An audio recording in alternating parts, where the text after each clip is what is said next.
Lunes 12 de agosto, muy buenos días a todos y todas, qué bueno que nos acompañan. Este es su programa El Salvador Today y como siempre es un verdadero placer poder llegar hasta donde ustedes se encuentran gracias al internet y por supuesto a la magia de los diferentes dispositivos, el que usted elija este día para acompañarnos. Nuestro invitado de hoy, debo decirlo, escasamente necesita presentación, el ex magistrado del Tribunal Supremo Electoral, de la Corte Suprema de Justicia y además ex procurador general de la República, doctor Miguel Ángel Cardosa, a quien le agradezco pero muchísimo que nos acompañe hoy. Gracias, Luis, buenos días, aquí cumpliendo una promesa de hace varios días ya de Correcto. Acompañarlo en esta entrevista. No había quedado tiempo, pero ahora desde luego tenemos el tiempo suficiente para atenderlo. Pero nos honra y nos agradece y nos alegra mucho también que pudiera estar hoy aquí con nosotros. Y bueno, tenemos muchos temas que discutir con usted. Vamos a tratar de aprovechar su tiempo, su conocimiento para poder, digamos, también trasladarlo, ¿no?, a la gente que nos hace el favor de acompañarnos. Perfecto. Quiero recordarles que este primer bloque de El Salvador Today es por supuesto una fina cortesía de Megablock. Los mejores bloques de concreto los encuentra aquí, Megablock.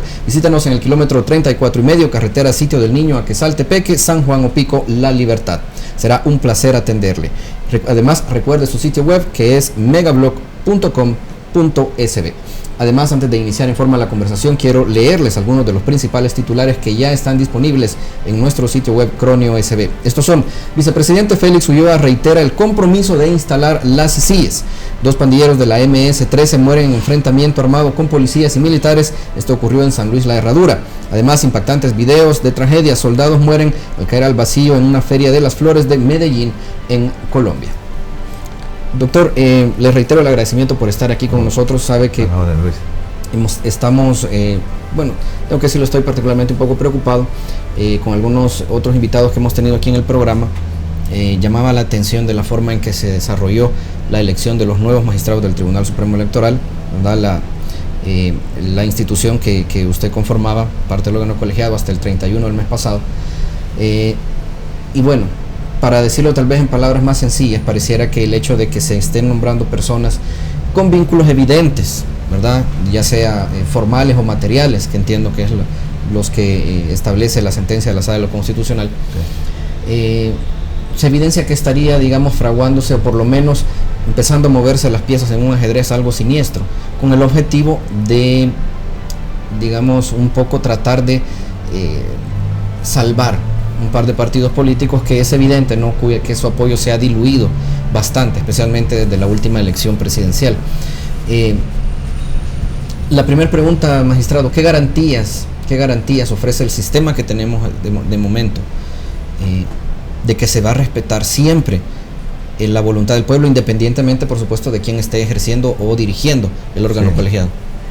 Pues esa garantía parte de que en los procesos de elección se preserve o se respete los principios constitucionales, y más en el caso de el tema electoral, más que los principios constitucionales, son el espíritu de los firmantes de los acuerdos de paz, que realmente desde ahí está el germen de lo que más adelante puede constituirse en la verdadera confianza del sistema. Usted sabe que por excepción el Tribunal Supremo de El Salvador electoral tiene una diversidad de ingredientes que le hacen ser una institución diferente a otras, sí. Teniendo el mismo proceso de paz, igual que en Guatemala, por ejemplo.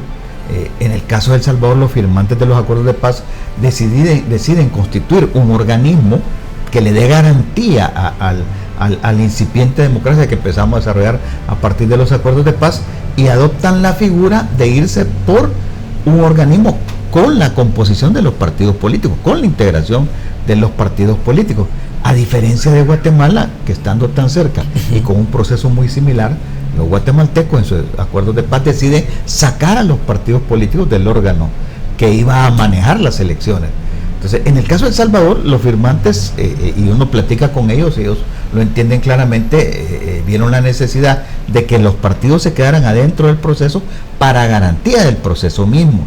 Sin embargo, es interesante ver cómo en la composición, a pesar de que meten 3 de partidos políticos, incorporan 2 de la Corte Suprema de Justicia, que iban a ser como los garantes de la legalidad y iban a ser una especie de equilibrio, porque era evidente la intención de que entre los mismos partidos políticos se controlaran entre ellos.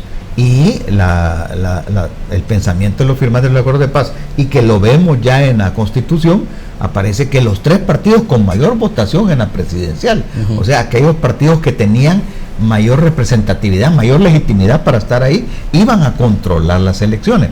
Y por ahí surge el verdadero germen de la confianza del sistema electoral salvadoreño. Mientras los partidos políticos tengan posibilidad de controlar el proceso bajo este esquema que aprobaron los firmantes de los acuerdos de paz y que tiene la Constitución, que será otro tema que podemos discutir, si ese esquema sigue siendo procedente o ya no, esa es otra cosa, porque las sentencias de la sala introducen un componente nuevo.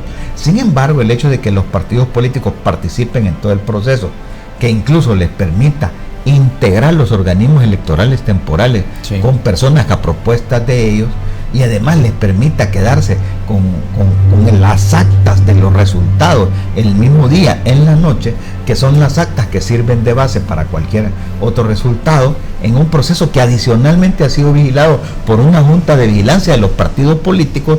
Ese es el esquema que al final le da la confianza al mecanismo. El tema de la duda está entre que yo sumo los votos y lo traslado al acta, porque una vez el acta se firma, la tienen todos los partidos políticos, Luis, y a partir de ahí, aunque el tribunal haga una transmisión de resultados, no puede irse más allá de lo que las actas le están dando. De hecho, la imagen del acta es la que sirve para contar en el CNPRE.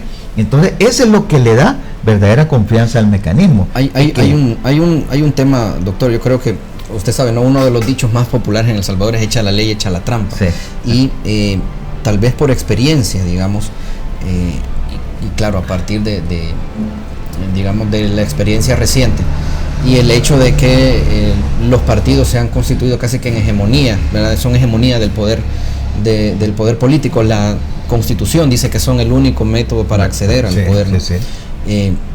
Pero no estamos, digamos, también, o no se presta ese sistema, luego de que casi 30 años, digamos, desde los acuerdos de paz, 27 años, no se presta ya ese sistema, digamos, a arreglos, componendas, o tal vez algo que estamos más acostumbrados a oír y decir, a repartos de parte de los partidos políticos, entre ellos mismos. Sí, o sea, no hay duda, los organismos electorales temporales se lo reparten literalmente, y esto es porque la misma Constitución les da esa posibilidad, y en el Tribunal Supremo Electoral hay una disposición adicional del Código Electoral que dice que bueno, la misma Constitución del 209 dice que en la integración de los organismos electorales temporales se vigilará, dice, que no predomine un partido sobre otro. O sea, ya en la Constitución parte la idea que en el mecanismo electoral va a haber reparto de posiciones entre los partidos políticos, ahí no hay la menor duda. Y el Código Electoral va un poco más allá, dice, en los nombramientos del personal se buscará que sea de manera equilibrada. ¿Y qué quiso decir de manera equilibrada? O sea, con la participación de los partidos políticos. Ahí hay un diseño que desde los acuerdos de paz viene.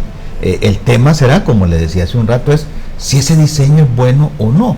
Si ese diseño ya dejó de ser procedente o no, porque pues la sociedad va cambiando, los intereses de la gente van cambiando y los mecanismos, la misma ley debe irse adaptando a estas nuevas realidades, y vemos mucha crítica de los ciudadanos frente a la participación de los partidos políticos.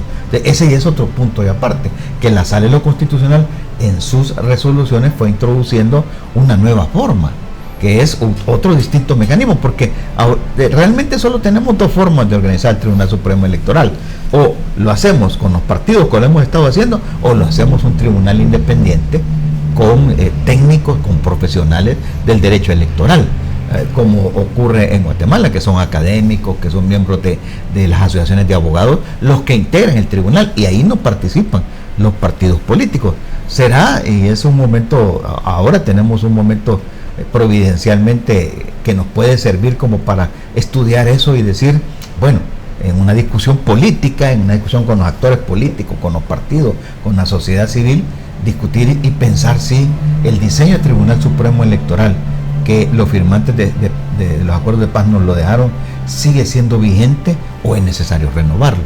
Eso creo que es un punto central que debe de discutirse. ¿Usted cree que es necesario renovarlo? Yo personalmente creo que sí, creo que es necesario profesionalizarlo. De hecho, durante las entrevistas que yo tuve, tanto en la Corte Suprema de Justicia como en la Asamblea Legislativa, yo hablaba del término profesionalizar el Tribunal Supremo Electoral e independizarlo cada vez más. Perdón, a que lo interrumpa ahí. Es, digamos, esa visión que usted tiene, tal vez lo que... ¿hay alguna propuesta también de separar funciones administrativas de jurisdiccionales? Yo personalmente tengo mis dudas al respecto, le voy a decir por qué. Okay. Porque los ejemplos que yo veo como más consistentes, donde he visto organismos electorales con mayor credibilidad, han sido, por ejemplo, Costa Rica y Panamá. Y si usted ve la integración de esos organismos, son tribunales con poder concentrado, donde concentran las funciones administrativas. Es más, no solo concentran administración y aspectos jurisdiccionales, sino que también concentran el registro de las personas. Lo que aquí sería el RNPN, allá en Costa Rica y en Panamá lo tienen los tribunales electorales. Ellos tienen control, porque uno de los aspectos fundamentales del sistema electoral es el padrón de electores. Y en el caso de El Salvador, el padrón de electores, la información sale de las alcaldías y del RNPN. Ahí no tiene control el Tribunal Supremo Electoral. La información ya le llega prácticamente depurada. En estos tribunales, que para mí son tribunales que he visto su trabajo y que veo mucha confianza, son tribunales integrados. Y hay otra cosa adicional, Luis, que me lo dice también la experiencia por mis años de haber estado como funcionario público, adicionalmente en la Corte Suprema de Justicia. Cuando yo llego a la Corte Suprema de Justicia en el año 2003, el ambiente en el que yo me encuentro, hay una gran discusión, probablemente usted lo recordará, de separar las funciones administrativas jurisdiccionales de la Corte Suprema de Justicia. Y se decía que las funciones administrativas las debería tener el Consejo Nacional de la Judicatura, y que los magistrados de la Corte se quedaran solamente ejerciendo funciones jurisdiccionales, resolviendo, así se decía. Por alguna razón eso no se cambió, pero el tiempo da la razón, y yo me doy cuenta de que si hubiéramos separado las funciones en aquella época, yo le aseguro, Luis, que todo lo que hizo la Sala, lo constitucional, no lo hubiera podido hacer, y ahora lo pudo hacer porque tenía el poder administrativo. Si le hubiéramos quitado el poder administrativo a la Corte Suprema de Justicia, con ese 6% de presupuesto que le permite independencia y autonomía. Ellos sí tienen independencia y autonomía porque tienen esa parte del presupuesto, y lo hemos podido ver porque sus decisiones las pueden imponer, y las imponen gracias a que tienen el poder administrativo. Esto me dio a mí pero la Sala tiene, digamos, también la fuerza de la Constitución detrás. La misma Constitución dice o establece que sus funciones son inapelables, de obligatorio cumplimiento. Pero igual la Constitución dice que el Tribunal Supremo Electoral es la máxima autoridad en materia electoral, y eso es seriamente cuestionado. La realidad nos ha demostrado otra cosa totalmente distinta. O sea, es el poder administrativo lo que le ha permitido a la Corte Suprema de Justicia imponer sus decisiones. Y el temor que tengo yo es que al dividir las funciones, lo que hacemos es debilitar las instituciones, no fortalecerlas, sino que debilitarlas. Ahí hay una discusión que la misma Asamblea Legislativa la tiene. Pero antes de separar las funciones, creo que habría que discutir si los partidos siguen estando en el tribunal o no. Creo que es importante. Doctor, no puedo menos que también un poco pedirle que me dé, digamos, su postura o su opinión de cómo resultó la elección de los nuevos magistrados del Tribunal Supremo Electoral. Y se lo digo a la luz de que muchas personas han señalado de que su nombre, digamos, se incluyó en las listas, y de otras personas también, personas muy preparadas y con la experiencia, digamos. Pero, bueno, incluso según algunos documentos a los que hemos tenido acceso también, las evaluaciones, incluso usted de las personas que salía mejor evaluadas, pero algunos que no salieron tan bien evaluados y que en una lista corta de 10 personas estaban tal vez de último o de noveno, digamos, terminaron siendo electas. Para decirlo con nombre y apellido, digamos, se cuestiona principalmente que se volviera a elegir a Julio Olivo como magistrado, y también al magistrado Wellman, quien pues evidentemente fue diputado del Partido Arena. ¿Está esto? Tal vez la primera pregunta sería, ¿a qué cree usted que responde, digamos, estas decisiones? Y segundo, si cree que están en línea con la sentencia que ya había dado la anterior Sala de lo Constitucional. Precisamente todo lo que hemos estado discutiendo a la base tiene ese tema. O sea, cuando uno va a hacer un proceso de selección, el seleccionador, el que va a seleccionar, se hace a la idea de un perfil, cómo debe ser el magistrado del Tribunal Supremo Electoral, y el que va a seleccionar se hace la idea de un perfil, y uno que calcula que puede poder participar en un proceso dice, bueno, me voy a someter porque tengo estos y estos elementos que considero que son los que cumplen el perfil que tanto, en mi caso, la Corte Suprema de Justicia primero y después la Asamblea Legislativa pudieran verse satisfechos con el perfil que yo presentaba. Claro. Y me voy a la Corte Suprema de Justicia, paso entrevistas y luego a la Asamblea Legislativa. Sin embargo, hay que diferenciar que es distinto el proceso a los cuales nos vemos sometidos los que vamos por la Corte Suprema de Justicia que los que van por los partidos políticos. Si usted ve la Constitución, los requisitos son distintos. Realmente el requisito de la no filiación partidaria, la Constitución solamente se lo pide a los que vienen de la Corte Suprema de Justicia, no se la pide a los partidos políticos, porque ese es el diseño de los firmantes de acuerdos de paz. Sin embargo, en el camino se introducen las sentencias de la sala, y las sentencias de la sala van en la línea de que aquellos que ejercen jurisdicción no deberían de tener ni relación ni formal ni material con los partidos políticos. Pero es un criterio constitucional que la sala anterior establece y que esta sala debería de ratificar o no. Vamos a ver qué ocurre con el nuevo criterio de esta sala. En el caso de los magistrados de la Corte Suprema de Justicia, no tengo la menor duda. Deben de cumplir ese requisito porque la Constitución y la ley se los exige así. No pueden estar afiliados. Además, ellos van a ejercer la verdadera función de ser como garantes de la legalidad y ser el equilibrio en el Tribunal Supremo Electoral, y los otros venían a propuestas de los partidos políticos, bajo este concepto que los partidos querían estar adentro y verificando eso. De ahí que quizás valdría la pena hacer una separación entre las propuestas de los partidos y las propuestas que vienen de la Corte Suprema de Justicia. Y en ese sentido, pues uno se somete a los procesos y espera cumplir con el requisito y el perfil que se hace el que lo va a seleccionar. No obstante eso, en el caso de la Corte Suprema de Justicia, que yo pasé dos procesos, pues el del 2014 y ahora el del 2019, decirle que la Corte es muy rigurosa en hacer su selección, es muy rigurosa en hacer sus análisis y en decidir quiénes van en las ternas. Tampoco se escapa del cuestionamiento porque hay una demanda de un abogado, el abogado Enrique Anaya, que dice, mire, aunque la Corte ha hecho esto y la Corte ha hecho pública las entrevistas, pero él señala dos puntos importantes. Uno es, nos tienen que decir cuáles fueron las motivaciones por las cuales deciden por estos y no por otros. Y pero eso no lo hicieron. Eso tiene toda la razón el abogado. O sea, cualquier decisión que cualquier autoridad pública haga debe estar debidamente motivada. Usted estuvo en la Corte. ¿Por qué no se hace eso? ¿Por qué, digamos, y corrígame si me equivoco, pero por qué existe, digamos, esa noción o esa tendencia a mantener ocultas, digamos, los criterios últimos con los que se toman las decisiones? Pero le pido que me acompañe a un breve corte comercial y me guarde esa respuesta para cuando volvamos, por favor. Este es El Salvador Today, enseguida regresamos, por favor, quédense ahí.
Si sabes que matas al planeta, ¿por qué seguís comprando papel?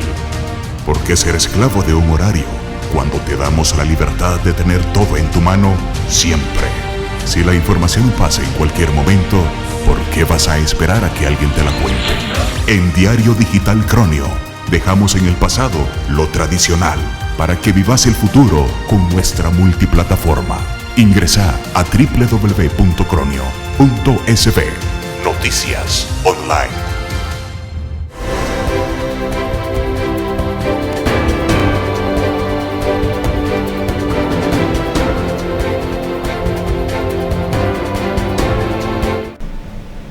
Continuamos, este es su programa El Salvador Today. Estamos conversando con el ex magistrado de la Corte Suprema de Justicia, además del Tribunal Supremo Electoral y también ex Procurador General de la República, el doctor Miguel Ángel Cardosa.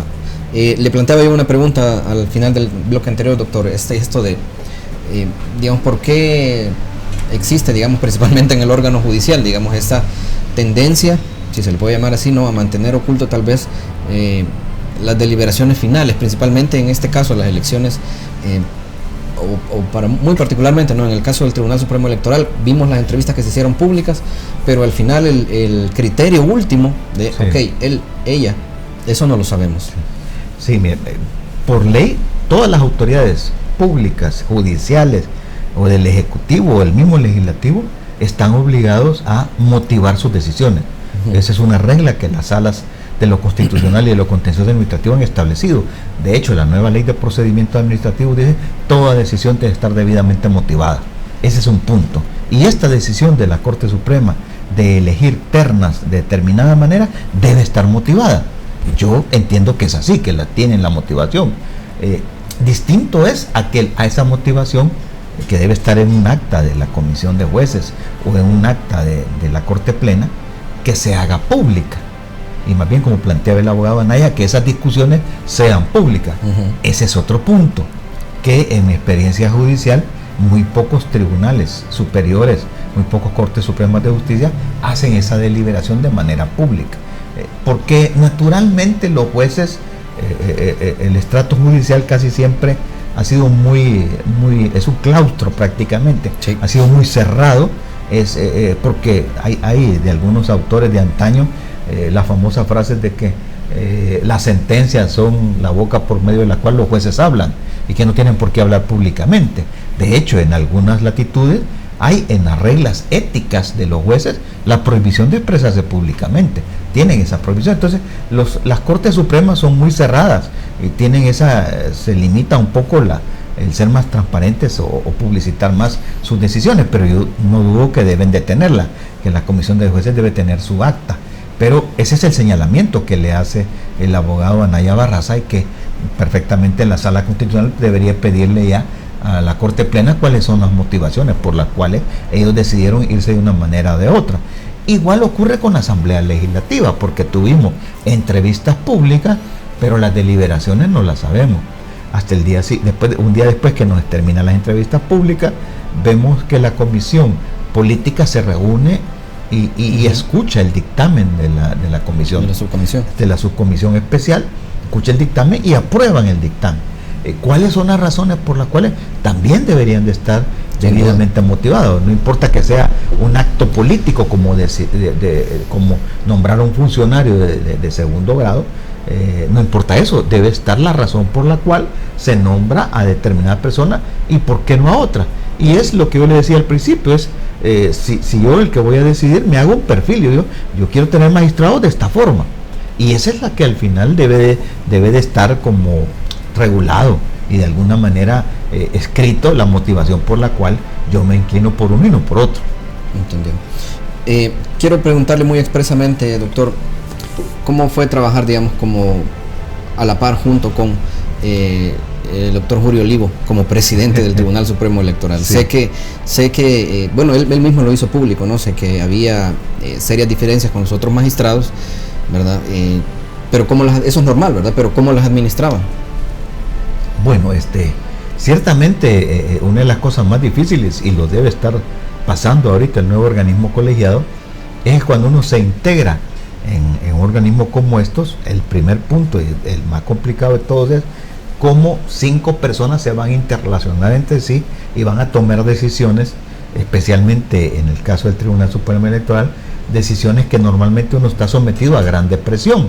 Sí. Las presiones del Tribunal Supremo Electoral están dadas porque, a diferencia de cualquier otro trabajo, usted tiene un día X que es un muro de piedra del cual no puede pasar.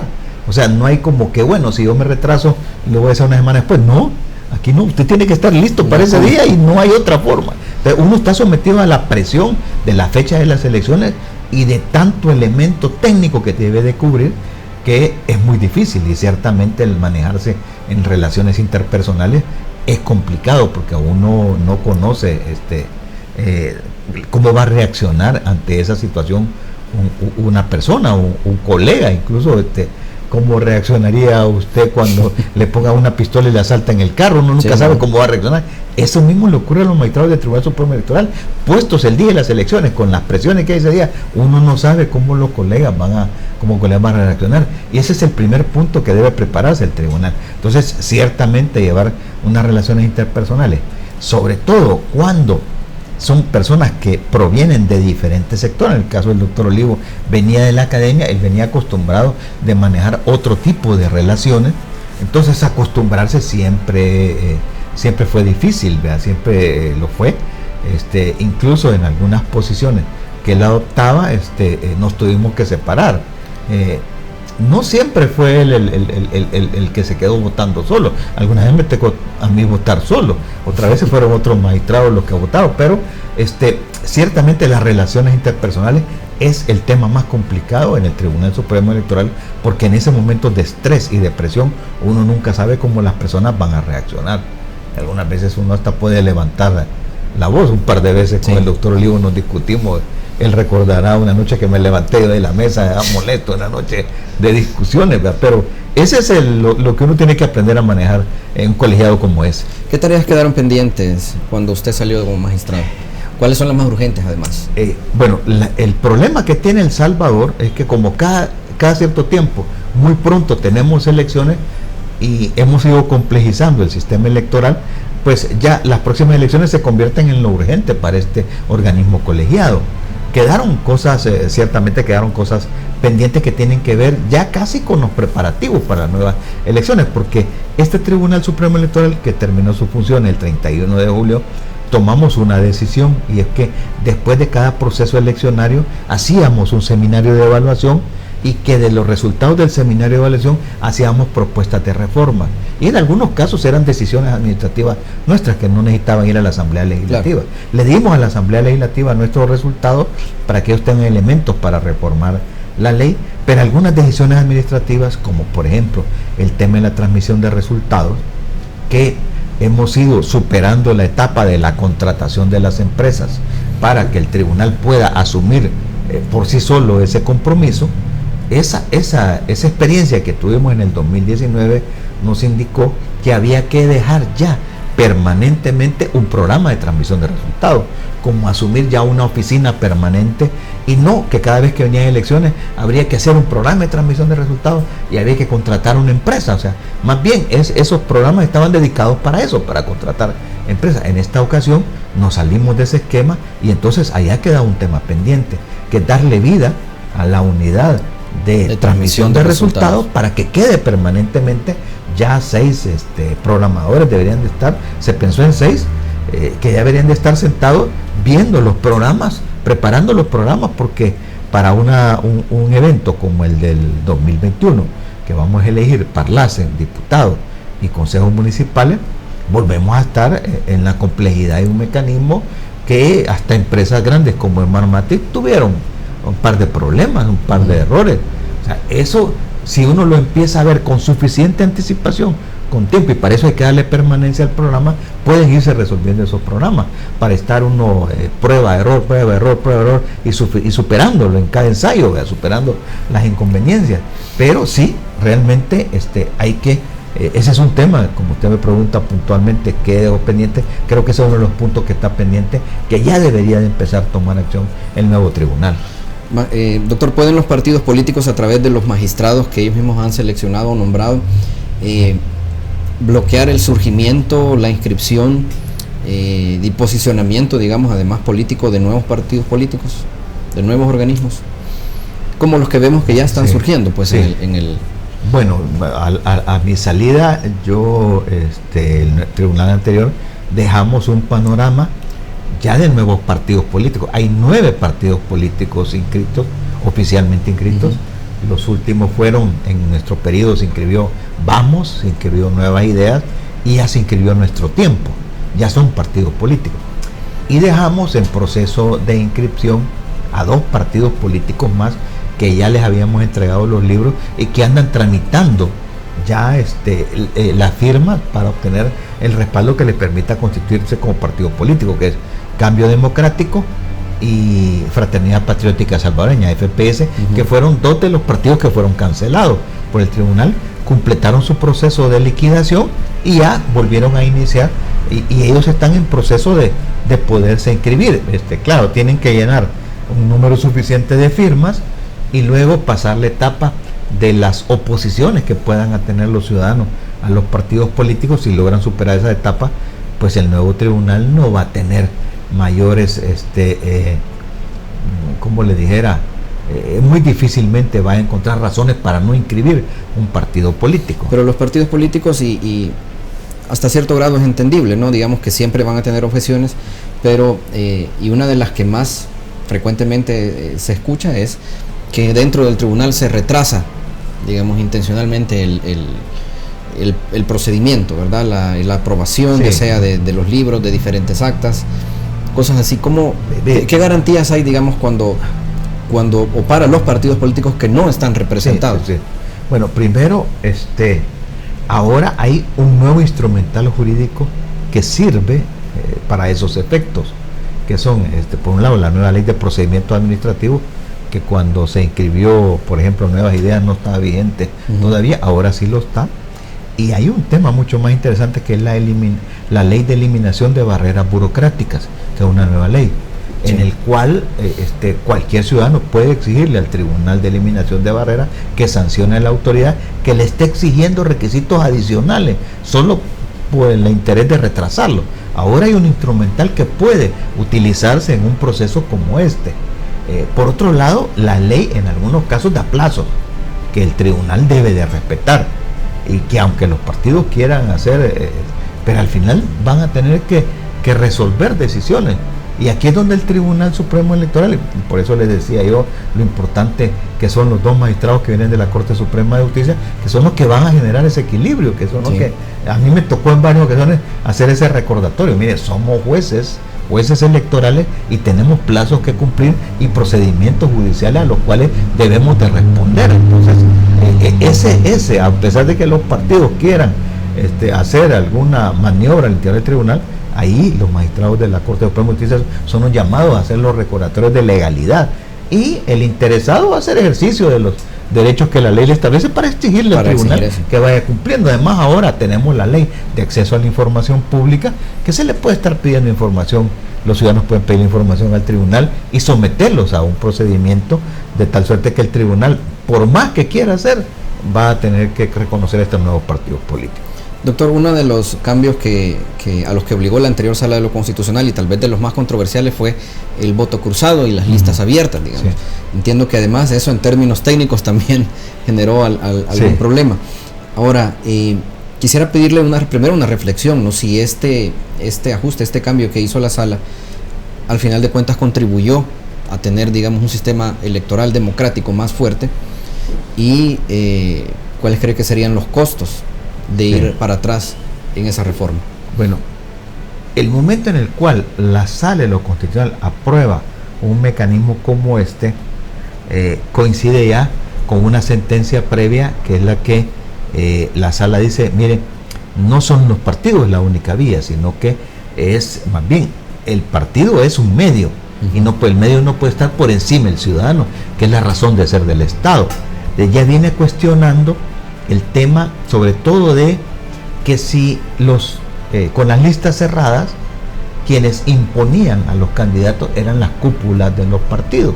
Entonces, entiendo yo que los ciudadanos fueron como que presionaron a la Sala, fue una forma de quitarle poder a las cúpulas para que el ciudadano al final eligiera a quién es el diputado que quiere. Pero esto se dio en un momento en el cual también cambiaba otra legislación, que es la nueva ley de partidos políticos, que introduce realmente al menos 3 o 4 herramientas nuevas importantes para los partidos. Una de ellas es la democracia interna. Sí. Ya con la democracia interna, y si hay mecanismos de control del Tribunal Supremo Electoral y de la sociedad civil y de los mismos afiliados a los partidos políticos, pues con la democracia interna ya no va a ser la cúpula quien va a poner a sus candidatos, sino que son los afiliados al partido, y eso descompresiona un poco la presión que había hacia la figura de que quitémosle el poder a la cúpula. Ahora, ya con el voto cruzado, lo que yo sí pude ver porque lo vi en el 2015 y lo vi en el 2018, es que el ciudadano lo ejerció, en poco porcentaje, pero lo ejerció. Pero como se juntó con la otra figura, que es el voto preferente, sí, es el que usted vota en su partido político, pero decide la lista, también. Lo que yo sí pude ver, y me quedó la impresión, es que el ciudadano sí le gusta marcar el rostro. Sí, y vi a ciudadanos que hacían sus 24 marcas. Pero pienso yo en ese sentido que el ciudadano ya le gustó, sintió sabor, ya se posesionó, ya es un derecho adquirido para él votar de esa manera. Ya nos corresponderá a las autoridades electorales, al nuevo tribunal que va a administrar esto, cómo va a contar, cómo tiene que contar. Y ahí quizás lo más complicado no sea tanto el voto cruzado, sino que el fraccionamiento, fraccionar el voto. Y por ahí se puede buscar otro mecanismo, sin quitar el voto cruzado o el voto preferente, buscar cómo contar el fraccionamiento, cómo eliminar el fraccionamiento. Y si no se puede eliminar el fraccionamiento, la única alternativa posible es usar tecnología para contar los votos. Doctor, ahora que usted ya está, digamos, fuera y bueno, nuevamente se incorpora al grueso de ciudadanos, ¿no? ¿Cuál cree que son los parámetros que debemos usar, los que estamos viendo pues y evaluando el trabajo constante del Tribunal Supremo Electoral? ¿Cuáles son los parámetros para evaluar a estos nuevos magistrados? ¿Qué los va a hacer buenos funcionarios o malos funcionarios de aquí en adelante? Bueno, en el caso del Tribunal Supremo Electoral, primero hay que recordar que el magistrado del tribunal ejerce dos funciones: la función administrativa y la función jurisdiccional. La función administrativa le obliga a ir tomando decisiones en tiempo, como hemos dicho hace un rato, pues como pasamos siempre metidos en elecciones, pues sí, hay un calendario electoral, ya ellos tienen que finiquitar, ya hay un principio de calendario electoral, pero ellos tienen que finiquitar y empezar a tomar decisiones en tiempo, debidamente planificadas, para que lleguemos al día de las elecciones con suficientes herramientas para sacar adelante una elección. Eso le obliga al Tribunal Supremo Electoral, y ahí hay que evaluarlo. Uno, ser un buen organizador y un buen planificador, y dos, pelear un presupuesto de tal suerte que lo tenga en tiempo, porque a veces uno está suficientemente preparado, pero si el dinero no está, de nada sirve. Y quizás aquí valdría la pena que el nuevo tribunal se lo plantee. Hay que crear nuevos mecanismos presupuestarios, porque volver otra vez al presupuesto extraordinario, que me lo den 6 meses, 5 meses antes de las elecciones, pues no salimos de mucho. Realmente los problemas los tuvimos, y estar 3, 4 meses antes resolviendo las situaciones no es posible, y no debe ser así. El nuevo tribunal debe tener con suficiente anticipación del presupuesto, lo cual podría hacer que en los presupuestos ordinarios se vayan como estableciendo programas que le permitan ir con suficiente anticipación resolviendo sus problemas.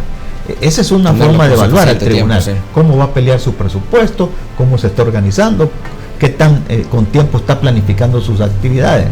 Y ahí el ciudadano tiene que estar con tiempo también verificando, que tampoco el ciudadano esté pensando como pensamos muchos salvadoreños, que todo lo dejamos a última hora, sí. Y vamos a estar reclamando, y el tribunal está listo. Tuvimos que haberle dicho un año antes: el tribunal ya está listo, usted un año antes. Ese es el parámetro que debe ser. Y el otro punto es que también, además de administradores, son jueces, y como jueces en ese momento de las decisiones tienen que apartarse y resolver con su conciencia. Ahí lo que hay que pedirles es profesionalismo e independencia, que sean profesionales en tomar sus decisiones y que sean independientes a la hora de tomar sus decisiones. Y sobre retroceder en el tema del voto cruzado, ¿es posible, es viable? Yo creo que no. Si me lo preguntan los magistrados, o si me lo pregunta algún diputado, no sugeriría que hagan eso. Creo que el ciudadano no va a estar de acuerdo con eso. Que por cierto, los planificadores de las elecciones, siempre se nos olvida preguntarle a los ciudadanos: ¿y usted cómo quiere votar? O sea, nunca le preguntamos, nos inventamos una papeleta y nunca le preguntamos. Pero sí, si le preguntamos al ciudadano, seguramente va a decir que no quiere que cambien el voto cruzado.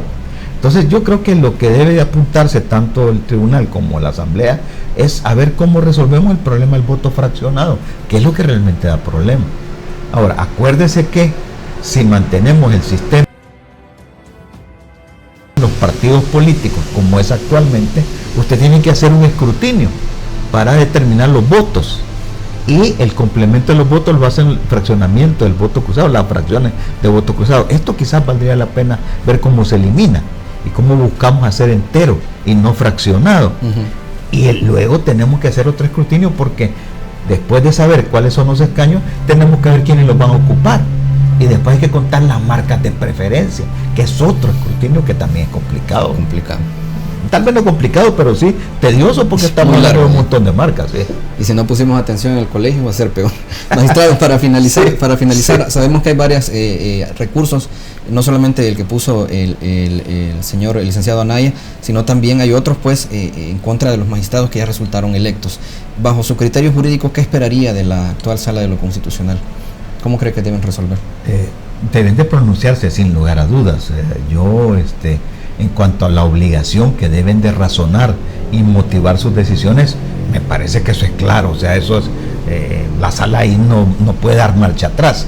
Lo ha dicho en reiteradas ocasiones, en reiteradas jurisprudencias, lo ha dicho la Sala de lo Constitucional, y la Sala de lo Contencioso lo ha dicho.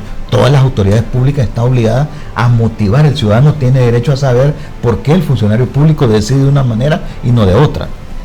Y seguramente le pedirá al Corte Plena que diga cuáles son las razones, y ellos estarán en la obligación de presentar las actas. Igual puede ocurrir con la Asamblea Legislativa, que si da marcha atrás en el nombramiento, eso lo veo un poco complicado, lo veo bastante difícil, porque hay que decir también, Luis, que en el caso de la Asamblea Legislativa, miren, por primera vez hicieron entrevistas. Sí. Siempre la decisión del Tribunal Supremo Electoral se la reservaban los partidos, ahora hicieron entrevistas, tomaron decisión en tiempo, y también hicieron otra cosa interesante, también, que mezclaron experiencia con sangre nueva, porque a veces los viejos pensamos que sabemos todo, y pues también viene gente joven que tiene derecho a adquirir la experiencia. Hicieron una mezcla ahí. Lo que sí tenemos derecho a saber los salvadoreños es que nos expliquen por qué razón. Pero dijeron que no usar baremo. Dijeron que no iban a usar baremo porque hasta ya les parecía mala palabra, y bueno, de acuerdo. Pero nos tienen que decir entonces por qué se inclinaron por uno y no por otro. Esto sí, los salvadoreños, todos, no solo yo que participé, sino que todos tenemos derecho a saberlo. Excelente. Doctor, muchísimas gracias por habernos acompañado. Lastimosamente aquí somos esclavos del tiempo, y ojalá nos pueda acompañar también en una ocasión más adelante. Con mucho gusto. Muchísimas gracias.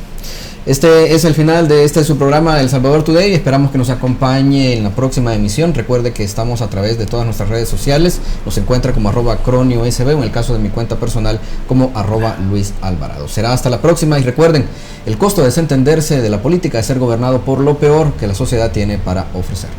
Hasta entonces.